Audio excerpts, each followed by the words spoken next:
From Kansas State University, this is Agriculture Today. Eric Atkinson here, and ahead today, comments from the UN Global Agenda for Sustainable Livestock International Forum taking place on the K-State campus this week. First, the chairman of GASL, Fritz Schneider, and from the Global Dairy Platform, Donald Moore, outlined the objectives of this gathering.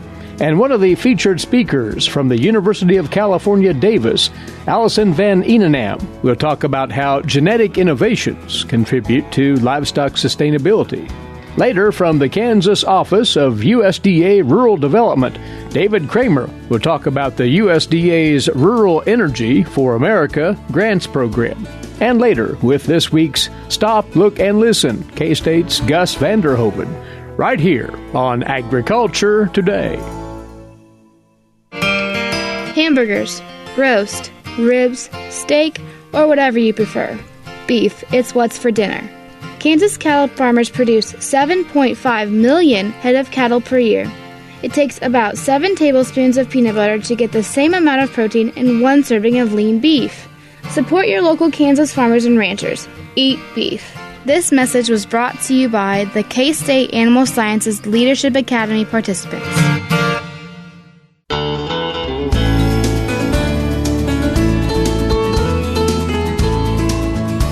You are listening to Agriculture Today from Kansas State University. Welcome once more. Well, this week, the College of Agriculture at K-State is hosting nearly 300 scientists and agency officials from 22 countries for the 9th Annual Global Agenda for Sustainable Livestock meeting. This is a United Nations initiative through the UN's Food and Agriculture Organization, or FAO. It is aimed at moving towards sustainable livestock food systems worldwide. Now, that's obviously a far-reaching undertaking, but it's built around an ongoing dialogue of what is sustainable and how that can be realized. This week on the broadcast, we'll be sharing with you some of that extensive conversation, which is revolving around the theme of innovation for sustainable livestock systems. And by the way, several K-State animal scientists are actively contributing to this dialogue. Yesterday morning, 2 of the leaders of this forum met with the media to talk about the conference. From Switzerland, Fritz Schneider is the chairman of GASL, for short, and Donald Moore is the executive director of the Global Dairy Platform. That's based out of Chicago. That organization, one of the key partners in this GASL mission. Here are some of their comments, beginning with Fritz Schneider, who explains how this global agenda for sustainable livestock got started, which, counter to what some might initially think, is not anti-livestock production. Quite the contrary. In 1997, there was a group around FAO and World Bank who started to talk about livestock and environment. And there was then an initiative, Livestock and Environment Development, and this initiative went up to 2005.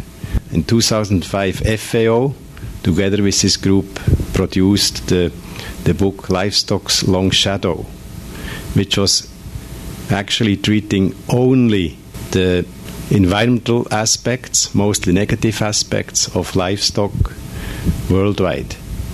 And it was not context specific, it was just what I criticized in the very beginning, just across the board, accusing livestock of emitting too much greenhouse gases.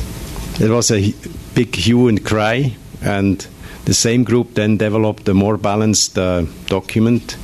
It was called Livestock in a Changing Landscape. That was together with a very strong support of the Stanford University, Harold Mooney, and FAO, where we created a more balanced view on that. And we had a second volume with case studies from private sector, public sector, who showed that there is lots of good examples out there. Based on that publication, the Committee of Agriculture, they asked FAO to create a multi-stakeholder partnership. And in 2011, we had the first meeting in Brasilia, where this global agenda was created. if we talk about sustainability, it's not just environment. And we, of course, we are very dedicated that the private sector is very important. We will not solve the livestock sustainability issues without the private sector. Point final. And there we are very stubborn, and we definitely want to make sure that we have the private sector on board. And that private sector, Dr. Schneider emphatically says, includes livestock producers as welcome stakeholders in this process. Donald Moore followed up on that. I would just add to what Fritz said is something that a lot of people forget is every farmer is a private business. And so, at the core of the livestock sector or any agricultural sector are farmers, and they are all private industry. So the private sector needs to be engaged in all of these discussions. Now, each of these annual meetings is shaped around a designated theme. This time, the accent is on scientific innovation and sustainable livestock production. Dr. Schneider says that's why this high-level meeting is being held at K-State. We are very happy to be here at K-State University, one of the most important, in my view, one of the most important land-grant universities in the U.S. This year, we have decided to talk about innovation, and to come to the U.S. and talk about innovation, I think, is absolutely correct, because the research power of the U.S. research system for innovating for sustainable livestock systems is very big and has an impact not only in the U.S. but worldwide.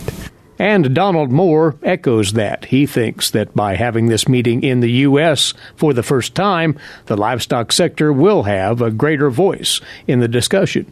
The reason that we were so keen to see the global agenda for sustainable livestock meeting come to the US is really in part to bring some balance into the discussion about the role that livestock plays in creating a healthy and sustainable planet. Livestock accounts for the dairy sector, which I'm involved with, accounts for about 1 billion people's livelihoods around the world. There are 133 million dairy farms in the world. There's 600 million people living on those dairy farms. And so if you think about it in those terms, it supports the livelihoods of about 600 million people living on farms around the world. And then there's another 400 million people upstream and downstream from the dairy farm who derive their livelihood from supporting those businesses. The dairy sector creates 250 million jobs around the world. And one of the things that we're concerned about is the policy debates that are going on, or the debates with a lack of evidence often around the role that livestock plays and the true impact of the livestock sector and environmental issues, but also recognizing the value that livestock plays in converting, a large amount of biomass that is otherwise not part of the food system. So think grasslands and byproducts from crop production, etc., but converting that into very high quality nutrition. As well as the economic and social value that dairying and other livestock sectors provide. So by bringing the meeting to the US, we were hoping to expose people to what does modern, sustainable, scalable livestock look like when conducted in a country such as the US. And Dr. Schneider went one further, saying that the number one challenge in livestock sustainability, in his view, is assuring that policies and recommendations are tailored to local production circumstances and conditions, as opposed to striving for a one-size-fits-all set of policies. For me, it's very clearly that we need location-specific solutions, and that we have to look at the livestock systems locally. We have to compare what is comparable, and if we do that across all systems, we definitely do not justice to livestock keepers in marginal areas. And so one of the most important elements for me is to make sure that the global agenda, that the scientists actually look at the location-specific elements and look at the entire system and not just by one or two indicators. When we think about sustainability, we typically think of those three domains: environment, economic and social. And in different parts of the world, they feature in different ways. So when we think about sustainability, and if I talk dairy here for a moment, in the US, typically we're concerned about issues such as greenhouse gas emission and water, so predominantly on the environmental dimension. Within GASL, there is a group called Dairy Asia, which is 13 countries across Asia who are looking at how do they make their dairying sector more sustainable. And those 13 countries are from Afghanistan over to the Philippines, Indonesia, up to China. And they've prioritized their sustainability challenges, and their number one challenge is economic value for farmers. So they have a huge challenge in trying to attract and retain farmers on farm in those countries. So it's the economic return is their number one priority. Their number two priority is food quality, and those are things that we don't tend to, think about as much here in the US and indeed in Europe and other developed countries. So it's, as Fritz says, it's really context specific. And Donald Moore adds, importantly, he says, that GASL's engagement with the livestock industry is what sets this apart from other UN functions. The organization I run really represents the private sector, the dairy industry, and most of our members are large dairy companies. In fact, we've got CEOs of 9 of the world's biggest dairy companies sitting on our board. And we've been attending these meetings now for, I think this is the 4th or 5th year that we've been coming along. And one of the things that we like is that this particular forum, the Global Agenda for Sustainable Livestock, is a very inclusive forum where the private sector is actually welcomed and listened to. Now, I would love to say that happens in all UN meetings, but the reality is it doesn't, and this is one of the rare times when the private sector can work with civil society, with NGO groups, with donor groups, with governments, etc., to try and come up with solutions to some of the key problems that we're all facing. Remarks there from Fritz Schneider and Donald Moore, 2 of the key leaders of the UN's Global Agenda for Sustainable Livestock, holding its international meeting here on the K-State campus this week. In a moment, one of the featured presenters there on genetic advances in livestock production, how that fits into this livestock sustainability equation. This is Agriculture Today. Agriculture and food systems are the main drivers of the Kansas economy, but must be improved in order to feed the world's growing population. How are we going to do so? Reduce food loss, find ways to preserve grasslands, and help families stretch their dollars. Global food systems is one of the 5 grand challenges K-State Research and Extension is addressing. To learn more, visit www.ksre.ksu.edu.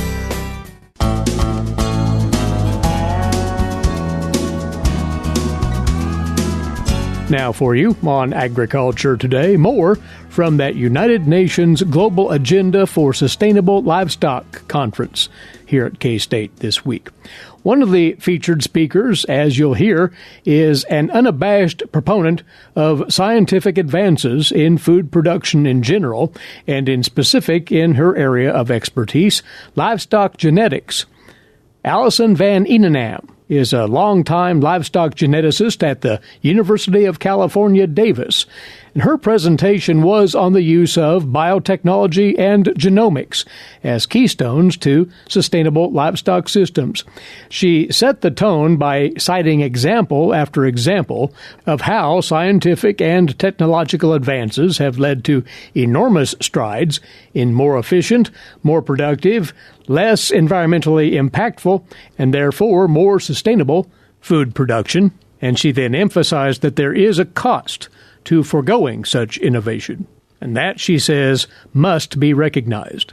Yes, I feel that a lot of discussions around agriculture, you'll often have a very black and white discussion where some group will be pushing banning a particular product or a particular production system or kind of demonizing their competitors, and they won't really acknowledge the impact of different proposed changes to the components of sustainability. So they may put a very heavy weighting, for example, on not using a particular production system or let's just say a particular herbicide or a particular breeding method like GMOs, but they won't own up to the fact that by doing that they're precluding farmer access to things like BT corn or things where they can decrease their inputs and pesticide use and increase their yield.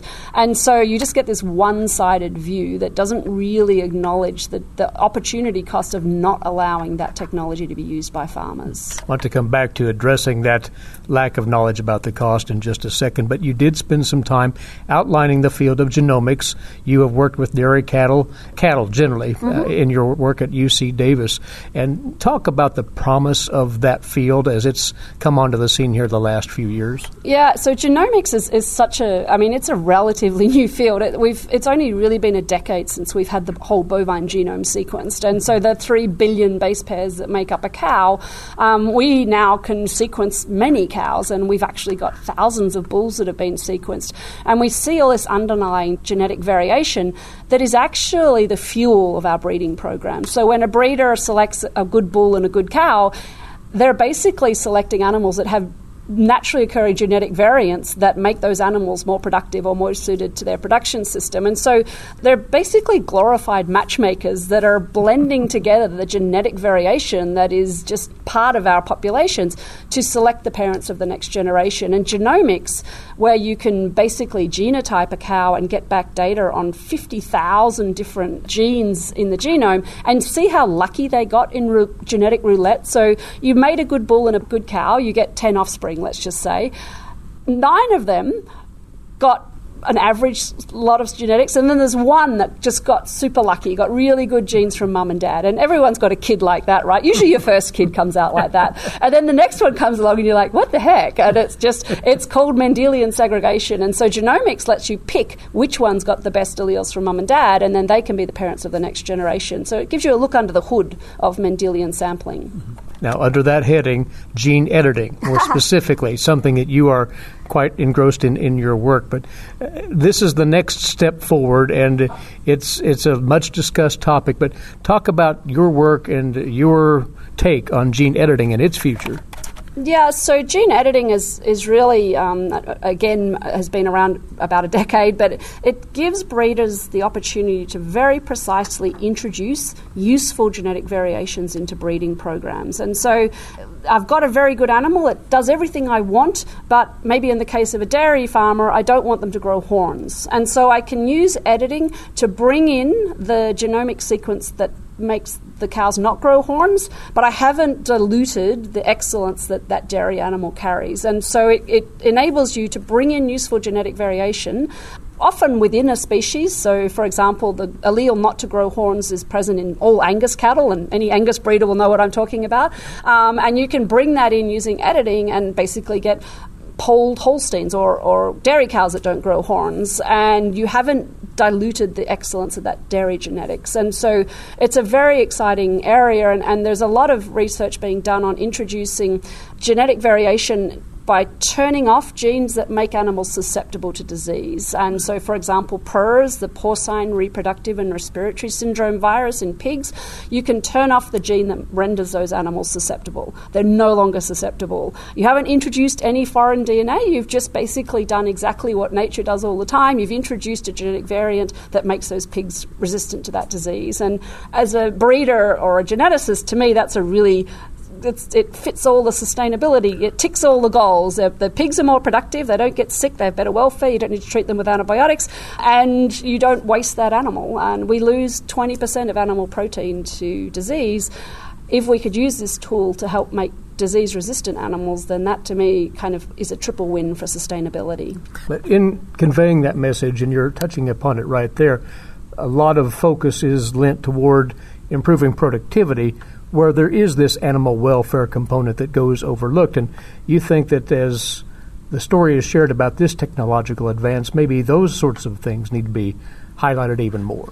Well, I mean, I think you can use a tool for any purpose, right? And so if we direct the tool to traits like disease resistance or welfare traits like not growing horns, or there are other groups working on heat-resistant cattle that are not so affected by extreme heat, other groups working to develop pigs that don't need to be castrated. You can use a tool for any purpose, and so certainly directing it towards those traits that have shared values with consumers kind of makes logical sense, and it could be used for that purpose. purpose if we're allowed to use the tool. This then leads to something you expressed in your presentation, the concern about this, as you described it, fear-based marketing as an obstacle to technological advances in livestock production. It's a heady thing to take on, but you think that agriculture needs to take that on. Well, I think we need to make very clear the sustainability impacts of not allowing innovation. And that I don't think we've done a good job talking about. So if you're not going to allow technology to be used, if you're not going to allow, for example, a disease-resistant pig, that didn't solve the problem of diseases. So those pigs are still going to get PRRS, and there'll be a cost associated with that in terms of animal welfare, in terms of farmer profitability, and all of the different knock-ons. And so I think that if you're going to say no, you need to own that cost. And unfortunately, the way it often plays out in the press is you'll just hear the positive aspects of a proposed change to a production system. Like, for example, you're not allowed to use genome editing, but you won't hear, well, what are going to be the associated trade-offs associated with not allowing farmers access to that technology. And we need to do a better job explaining that because often people are being, I think, tricked into voting against their own stated values. So if I say I'm very interested in animals not getting sick, I'm very interested in not using antibiotics in animal production, and I'm very interested in the environment, and then I vote for a system where I don't allow the use of disease-resistant animals, I've just actually counteracted what I said my stated values were. And I haven't done that because I'm stupid. I've done that because I've been told that this is better, and the trade-offs haven't been outlined to me. And I think that's where there's an opportunity for communication around what are the trade-offs associated with these different approaches to dealing with things like disease. And marketers are very good at scaring people. And it's kind of the oldest play in the book, is to have some sort of enemy that you're working against, and I'm here to protect you, and I'm there, Goliath, and I'm David. And so I'm here, I'm a little person, and I'm protecting you from that big bad whatever. And their product will make you sick for whatever reason, and my product won't. It might happen to be twice the price. But and so I think that narrative is really hard to counter. And I think we need to get out and say with consumers that have these stated values around the environment, around animal welfare, and yet they're making purchasing decisions that don't align with those values, then those trade-offs need to be outlined to be understood that that's what's actually happening. So last thing here, Alison, is that what you hope to convey as you interact with fellow scientists from around the world at this global agenda for sustainable livestock gathering? Yeah, so I mean there are, for example, Europe and the GMO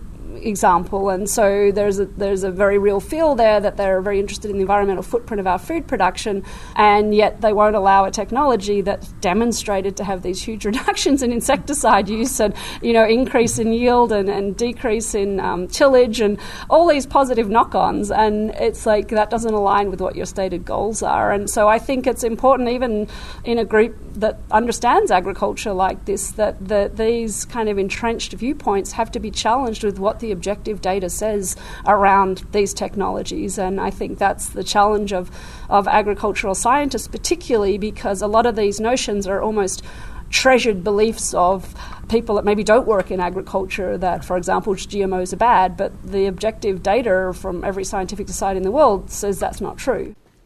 That's livestock geneticist Alison van Eenennaam from the University of California, Davis, championing the cause for scientific innovations in livestock production at that UN Global Agenda for Sustainable Livestock International meeting ongoing this week on the K-State campus. We'll have more from that conference as the week goes on here on Agriculture Today. Did you eat today? Thank a farmer. A way to get more involved in agriculture is through 4-H and FFA.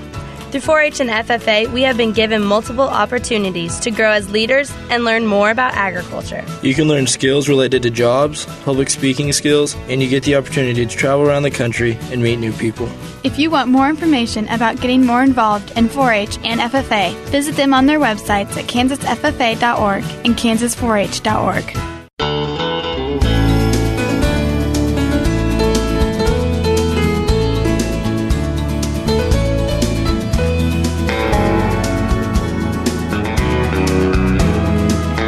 Agriculture Today continues now on the K-State Radio Network. Eric Atkinson here. And we've more news out of the U.S. Department of Agriculture's Rural Development Office here in the state of Kansas. That branch of the USDA has just announced new awardees in Kansas under what's called the Rural Energy for America Grants Program. We'll tell you about those and about the program and its mission and purpose right here. Joining us is David Kramer. He is a business program specialist with USDA Rural Development based in Topeka. This program has been around for a time. Give us a bit of history on the Rural Energy for America Grants Program, if you would, David. Well, thanks, Eric. Thanks for having me on today. Yeah, the Rural Energy for America program, we often use just the acronym REAP, R-E-A-P. It's a program that can provide guaranteed loans or grants. The grant part of the program does seem to have the most interest and where we get the most applications. But it's grants to ag producers or rural small businesses to help do energy efficiency improvements or implement renewable energy systems. And the announcement that just came out regards those awardees, once again, for the current fiscal year. The USDA does put a fair amount of money into this, not only in Kansas, but across the nation, correct? That is correct. We had a good allocation. Each state gets an allocation, which we get to utilize first for the state, and then if we utilize all that allocation, we go to the national office for additional funding. But you're right, like you mentioned, there were some projects that got funded in Kansas, a wide array of different types of projects. Many of them, solar industry does seem like it's really has taken on in the last few years, and so we did fund quite a few solar projects, along with energy efficiency improvements, which has always been real key to this program over the years. Some of those energy efficiency improvements might be just lighting upgrades or refrigeration, cooling, freezer systems for grocery stores and convenience stores. Those are kind of just some ideas of some of the projects we did fund. And the grants are made on the basis of the investment into those projects. And looking at that list of 13, we won't go through all of them, but those grants range from around $3,500 all the way up to $20,000 for a couple of the grants. And you mentioned some energy savings projects that these can, in fact, fund, but there are all kinds of opportunities here beyond those, you say. Oh, definitely. I mean, in reality, there's not many small businesses that couldn't utilize this program for some type of energy efficiency improvement. We've done some ag production, anywhere from grain dryers. I don't think this last go-around have we done energy efficiency improvements for those types of projects, but grocery stores have been a big highlight for the program over the years in Kansas anyway. Why we're talking about this in part, not only to recognize that those recipients were announced, but there is an application process that is continual, and another round of applications will be reviewed for consideration fairly soon now, David. That is correct. Yeah, the recent announcement was some projects that were funded through our fiscal year 2019 program. Of course, our fiscal year starts October 1, and then we get into our 2020 program, and our application deadline for that first go-round is October 31st. That deadline is for projects of $80,000 or less that would be applying for a $20,000 or less grant. After that, then the next deadline would be March 31st of 2020. And tell us about the application process, how involved it is, what sorts of information an individual or a business would need to pull together. If someone's wanting to get started on it, a lot of times they do contact us first. Mm-hmm. We do have an internet site that can be very helpful, and that can give them the contact information, myself and others in the state. A lot of projects do get assistance from some packagers, and we can get them in contact with those people. But like on an energy efficiency improvement type project, they would need to get a third party, have it do an energy assessment. If it's like a solar project on a renewable energy, they do need to provide a technical report to provide that data that we need to review those projects. And that's where contacting you or your peers at the other offices around the state would be really helpful here, right? That is correct. That information can easily be obtained at www.rd.usda.gov, and then they can search the site, the state-specific contact information. But there are more opportunities for folks to take advantage of this program. Again, 13 recipients this year, but it's just on the merits of the project itself and the needs out there on which these are selected, correct? That's correct. We probably fund 20 to 40 projects a year in Kansas. Some states have, more recipients than that, but that's about where we're at in the past years. It's a very good program, and we'd sure like to encourage people to, if at the very least, look into it and contact us and work on an application. Well, it may well be an unsung program, but is certainly providing value to a great number of Kansans, has for several years now and will into the future. What we're talking about is the Rural Energy for America program through the USDA Rural Development, the state office here in Kansas. And by the way, there are regional offices around the state in Topeka, Hays, Newton, and Iola. You can inquire there as well. Or again, as David says, go to the website, which is straightforwardly rd.usda.gov.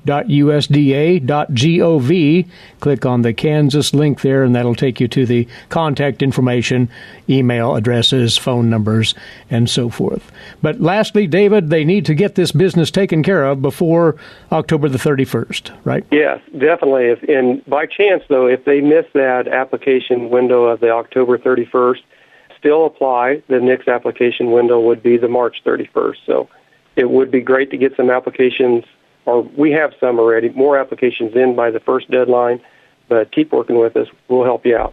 Very good. Well, listeners, if you as an agricultural producer, as a business owner, or otherwise can see the possibilities here for an energy efficiency project for your operation, your business, why, this would be a great fit for you, the USDA Rural Energy for America Grants Program. David, thank you for outlining it with us. We'll talk again soon. Well, thank you, Eric. He is a business program specialist with USDA Rural Development, the Kansas office in Topeka. That's David Kramer. One more time, that web address for full information on this program is rd.usda.gov. Click on the Kansas link on that page and learn more about it. We'll be back with more in a few moments. You're listening to Agriculture Today. Did you know every Kansas farmer feeds 128-plus people? Kansas farmers are hard workers, dependable, authentic, and sensitive. Not only do farmers put food on your table, but they put clothes on your back and fuel in your car. For more information about Kansas farmers, visit K-State Research and Extension online or stop by your local Extension office. This message has been brought to you by the K-State Animal Sciences Leadership Academy participants.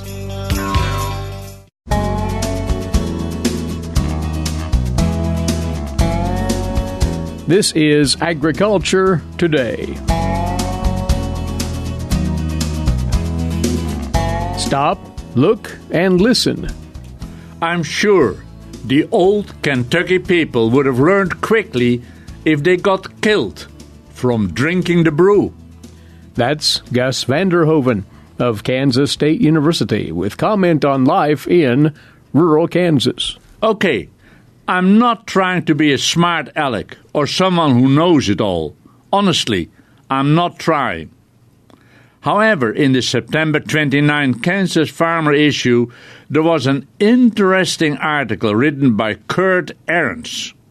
He wrote about the diversity with the Kentucky coffee tree, Gymnocladus dioicus.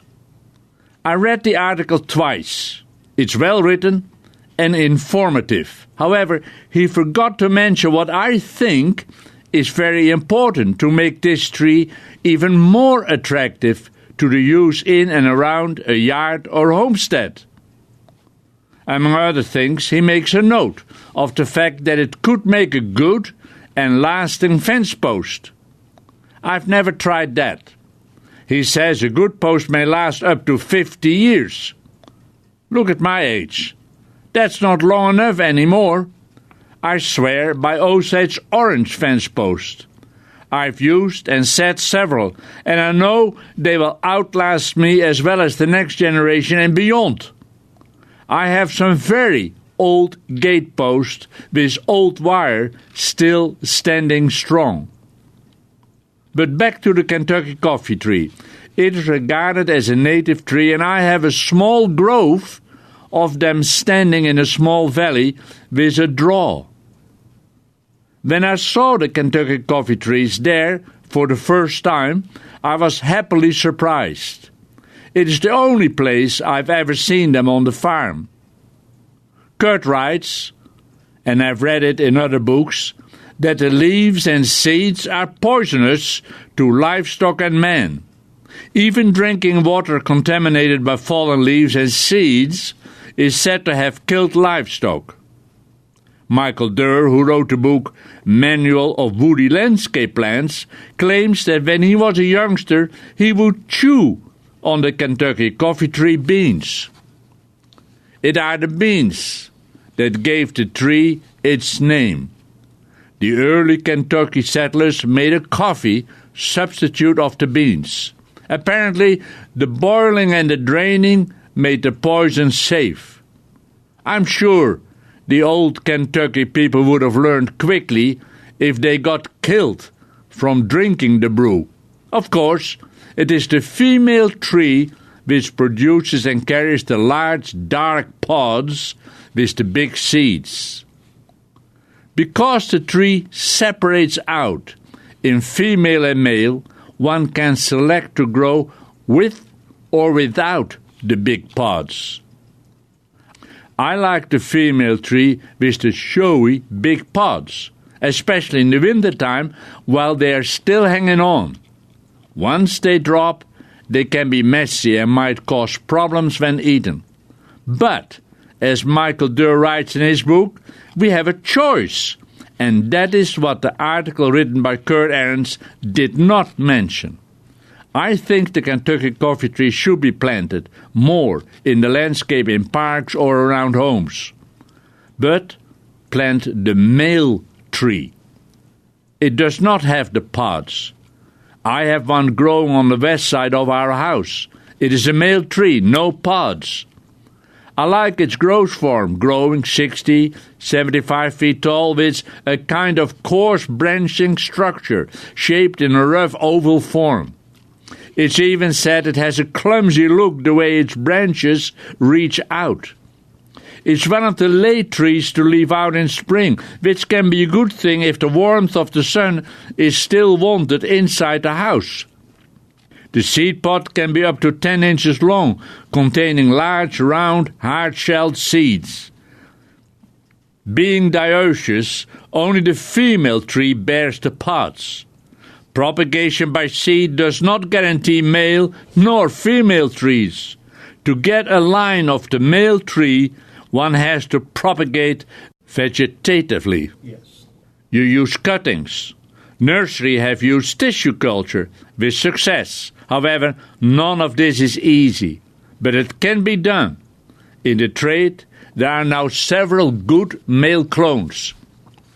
I could go to the small valley and identify a small Kentucky coffee tree growing there. I could dig it up, making sure I got plenty of root ball. Remember, 1-inch trunk, diameter needs at least 12 inches of root ball. Doing that and planting at home would only mean I successfully transplanted the tree. I would have added a Kentucky coffee tree to my planting. The question then remains, is the tree a male or female? I would have to wait until the tree starts to bear fruit or not. For those of you who say, hey, wait, something is missing, I can add that this tree is polygamous, meaning it does bear unisexual and bisexual flowers on the same plant. So only one tree is needed to propagate itself, if it is the female tree. Trees are fascinating, and to have a well-chosen selection of an adapted tree around the home is of benefit for climate control and for those who live and grow up in the home, both man and beast. Just watch your dog laying in the shade on a hot day. As a side note, I just read the other day that in Austria, in a 30,000-seat stadium, the playing field was transformed into a living forest representing the natural forest there. On the field, huge containers, grown plants were brought in and arranged like a forest. Looking at it from up high in the stands, it looked like the forest had always been there. It would be there for a couple of weeks. Then all trees would be taken out and planted in an outdoor location to be a real forest.